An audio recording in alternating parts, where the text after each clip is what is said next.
हम देखें तो हमारे फ्रिज से लेकर हमारे जो है वो किचन कैबिनेट, घरों के अंदर, दुनिया के हर कोने के अंदर आपको फंजाई की स्पीशीज मिलेंगी।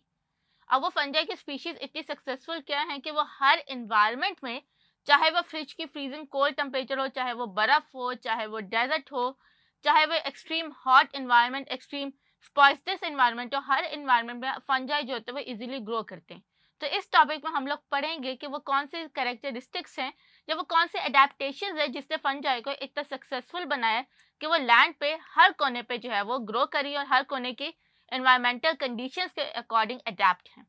Under the topic name land adaptation of fungi, तो पहले आप देखो कि फंजाई जो होता है वो हर मॉइस्ट हैबिटेट में ग्रो करते हैं। फंजाई को ग्रो करने के लिए दो चीज़ें चाहिए,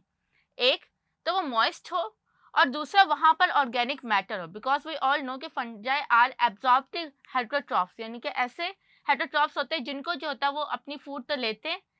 लेकिन वो जो है वो डेड ऑर्गेनिक मैटर से लेते हैं। सो दैट्स वाई जहाँ पे भी डेड ऑर्गेनिक मैटर मौजूद होगा वहाँ पर जो है वो फंजाई जो होंगे वो प्रेजेंट होगा। फिर फंजाई के अंदर कुछ ऐसे कैरेक्टरिस्टिक्स होते हैं जो उन्हें हर इन्वायरमेंट में जो है वो सुटेबल कर देते हैं। तो उसमें अगर आप सबसे पहले चीज़ को देखो तो इनके हाइफे का सिस्टम, यानी आपको यहाँ पे नजर आ रहा है कि फंजाई का जो स्ट्रक्चर है वो जमीन पे छोटा सा होता है लेकिन उसके जो हाइफे होते हैं वो बहुत तेजी से हर जगह पे फैले होते हैं। जितना ज़्यादा हाइफे फैले होंगे उतना ज़्यादा वो सबस्ट्रेट या उतने ज़्यादा ऑर्गेनिक मैटर को जो है वो उसके साथ कांटेक्ट में जाएंगे और उसको जो है वो एब्जॉर्ब करेंगे। तो हाइफे जो होते हैं वो फंजाई को ग्रो करवाने के लिए सबसे ज़्यादा इंपॉर्टेंट रोल प्ले कर होते हैं, क्योंकि hyphae are the main organ जो कि फूड को एब्जॉर्ब करते हैं और फंजाई को जो है वो ग्रो करवाने में हेल्प करते हैं। तो फंजाई की सारी जो ग्रोथ होती है वो डिपेंड कर रहे थे कि उनका हाइफे कितनी तेज़ी से ग्रो करता है और वो कितना ऑर्गेनिक मैटर के करीब आके उसको जो है वो एब्जॉर्ब करते हैं। अब अगर हम दूसरी चीज़ देखें तो वो है साइटोप्लाज्मिक फ्लो ऑफ फंजाई। ठीक है, साइटो अगर हम प्लांट के सेल वॉल को देखें तो प्लांट की जो सेल वॉल है वो इस तरह से क्रिएट हुई हुई है। अब उसके अंदर आपके पास थोड़ी बहुत पेट्स होते हैं जिनके थ्रू जो होता है वो आपका जो है वो साइटोप्लाज्मिक यानी कि आपकी चीज़ों का एक्सचेंज तो होगा लेकिन वो इतना ज़्यादा नहीं है। जबकि फंजाई के अगर हम हाइफे को ड्रॉ करें तो फंजाई का हाइफे जो होता है वो इस तरह से सेप्टेट होता है। सेप्टेट का मतलब क्या है कि जो इनकी सेपरेशन होती है उसमें जो होता है वो सीव की तरह इनके छलनी की तरह के सुराख होते हैं और उन सुराख से जो साइटोप्लाज्मिक एक्सटेंशन इनके जो साइटोप्लाज्म फ्लो होता है वो बहुत ज़्यादा होता है। इस वजह से आपका अगर लेट सपोज करो कि यहाँ पे जो है वो एब्जॉर्प्टिव फूड है तो यहाँ से हाइफे ने फूड को एब्जॉर्ब किया तो वो उतनी तेज़ी से जो है वो आगे पूरे हाइफे के थ्रू फंजाई की बॉडी के अंदर जो है वो उस फूड को फैला देगी, उस फूड को जो है वो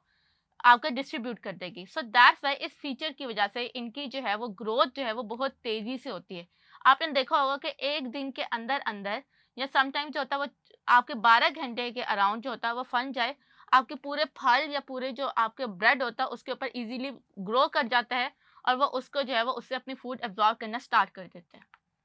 फिर उसके बाद इनके पास एक और सब्सटेंस होता है जो कि है काइटिन। हमने जब इनके जनरल कैरेक्टर से पढ़ा था तो मैंने आपको बताया था कि जो प्लांट की सेल वॉल होती है वो सेलुलोज से क्रिएट है। सेलुलोज बेसिकली हमारे जो काउज हैं ये जिससे हर्बीवोर्स होते हैं उनकी बॉडी में सेलुलोज को डाइजेस्ट करने वाले एंजाइम्स हैं। जबकि उसके ऑपोजिट अगर हम काइटिन की बात करें तो काइटिन ये वो सब्सटेंस है जो कि एक वाटर प्रूफ मटीरियल आपको प्रोवाइड करते हैं। इसको डाइजेस्ट करना नियरली इम्पॉसिबल होता है। दैट्स वाई हमारे जितने भी इंसेक्ट्स हैं उनका एक्सोस्केलेटन और फंजाई की जो सेल वॉल होती है वो काइटिन से क्रिएट हुई होती है। इसी वजह से इनको डिके के प्रोसेस या इनका जो डिकेइंग का प्रोसेस या इनका जो डैमेजिंग का प्रोसेस होता है वो बहुत कम होता है एज कम्पेयर टू प्लांट्स। तो इनको इनके जो हाइफे होता है या इनका जो स्ट्रक्चर होता है उस पर अगर कोई प्रेशर अप्लाई भी कर दे या उसको कोई डैमेज करने की कोशिश भी करे तो वो इतनी जल्दी डैमेज नहीं होता जितनी जल्दी प्लांट्स या दूसरे लिविंग ऑर्गेनिज्म डैमेज होते हैं।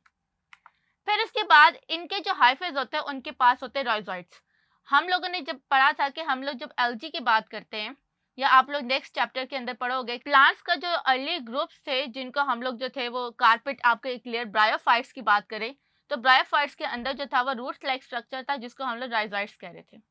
ये राइजोइड्स आपको फर्न के अंदर भी बहुत क्लियरली नजर आएंगे। इन राइजोइड्स का एक ही पर्पस था कि वो ये था कि वो प्लांट बॉडी को एंकर करवाएं सॉइल के साथ। तो जो एंकर सॉइल के साथ जब वो करवाते तो उससे ये होता है कि जितना भी आपके पास एयर फ्लो करेगी या जितनी भी एनवायरमेंटल कंडीशन की हार्शनेस होगी वो जो बॉडी है वो अपनी जो लैंड है या अपनी जगह को इजीली नहीं छोड़ेगी।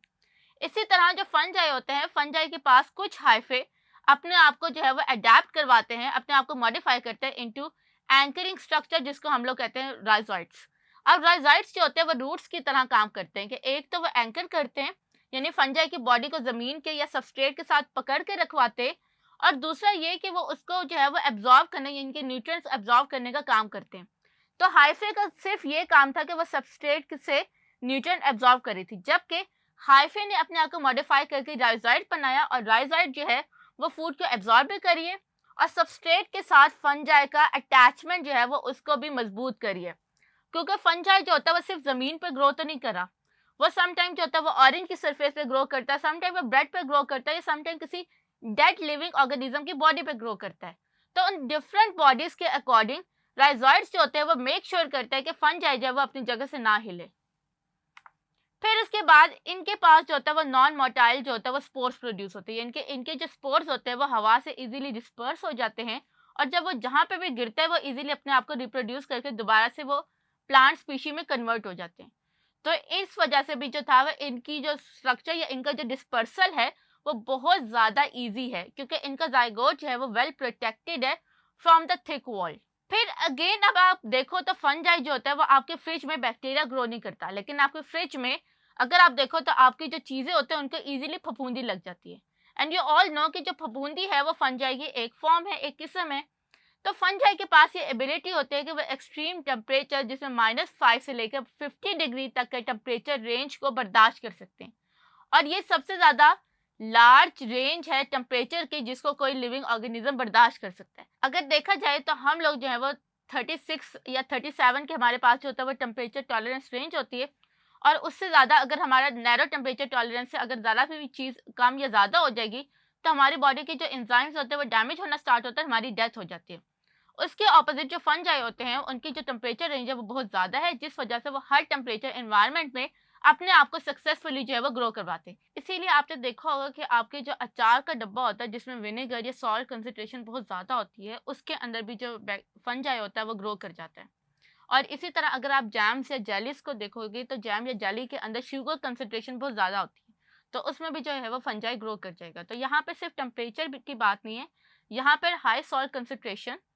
आपकी हाई शुगर कंसंट्रेशन, या किसी भी किस्म की अजीब इन्वायरमेंट या एक्सट्रीम इन्वायरमेंटल कंडीशन के अंदर भी जो है वो फंजाई अपने आप को अडेप्ट करवा के ग्रो करवाने की कैपेबिलिटी रखता है। इसीलिए बैक्टीरिया से ज़्यादा चीज़ें जो है वो फंजाई की वजह से डैमेज होती हैं या स्पॉइल होती हैं। तो ये वो तमाम लाइन अडेप्टेशन थी जिसकी वजह से फंजाई जो है वो अपने आप को सक्सेसफुली दुनिया के हर कोने में, चाहे वो आपका फ्रिज हो या चाहे वो एक्सट्रीम इन्वायरमेंटल कंडीशंस हो, हर जगह फंजाई अपने आप को ग्रो करवाते हैं।